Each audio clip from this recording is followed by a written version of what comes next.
প্রিয় বন্ধুরা, আসসালামু আলাইকুম ওয়া রাহমাতুল্লাহি ওয়া বারাকাতুহু। 14 ফেব্রুয়ারি রোজ শুক্রবার দিবাগত রাত্রে হলেন আমাদের শবে বেরাতের নামাজ। যে শবে বেরাতে যে আমাদেরকে 12 রাকাত নামাজ যে আমাদেরকে আদায় করতে হয়, যে আমরা যে 12 রাকাত যে নামাজটা যে আমরা আদায় করব শবে বেরাতের, যে প্রথমত হলো যে একমাত্র যে আমরা আল্লাহর কাছে দোয়া করব যে আল্লাহ পাক তিনি যাতে আমাদের জীবনের সমস্ত গুনাহ যাতে আল্লাহ তাআলা তিনি আমাদেরকে মাফ করে দেন, যাতে তিনি আমাদেরকে ক্ষমা করে দেন।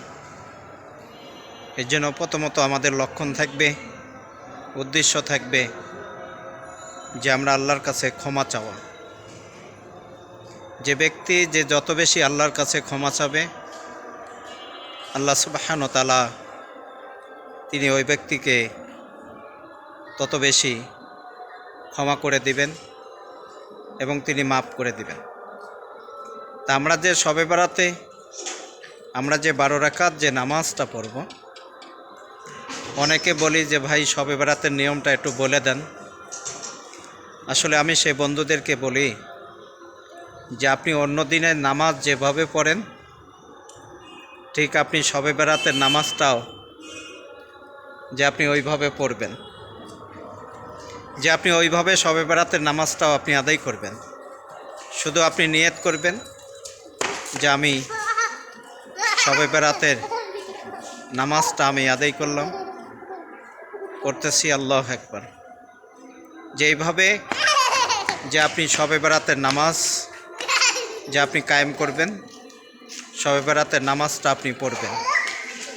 যে রসুল সাল্লাল্লাহু আলাইহি সাল্লাম তিনি বলেন যে যারা নাকি যে শবে বেরাতের নামাজ যারা নাকি একমাত্র আল্লাহকে রাজি এবং খুশি করার জন্য যে যারা শবে বেরাতের নামাজ পড়ে, যে যারা শবে বেরাতের নামাজকে যারা আদায় করে, বলে যে নিজের গুনাহগুলোকে সে মাফ করাইতে পারল, যে ওই ব্যক্তি আল্লাহ পাকের কাছে সবচেয়ে বড় উত্তম এবং দামি হয়ে যায়।